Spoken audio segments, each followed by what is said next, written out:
کارګو ایرپورټ دا به لکې ضلع چې انشاءالله عوام خو ډېره غټه منصوبه درته روانه ده، خو سره ورکوو یې لکه چې بې اتفاقي کوو، ځکه چې مولانا صاحب خو دا موږ دپاره ډېره لوی قرباني ده. دلته لکي مروت چې موږ ډېره غټه غټه فیکټرۍ دي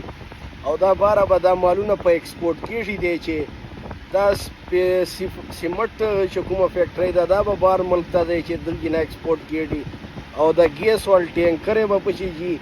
او هغه نه بعد دا د موږ علاقې لکي مروت خو د سکرونه چپۍ لوی مشهورې دي دا به بهر ملک ته ایکسپورټ کېږي. نو دې ایرپورټ سره موږ مروت به ډېرې لوی روزګار میلاو سي، ترقي به موږ لکي مروت وکړي، کاروبارونه به ورسره میلاو سي، نوکري به خلکو میندې کړي. خو مهرباني وکړو دا شای ورکوو ما سره بې اتفاقي ما سره کوو چې یو وایي دلته به کېږي بل وایي دلته به کېږي. هر چې چېرته وي خو چې لکي مروت په خاورې اوسي چې د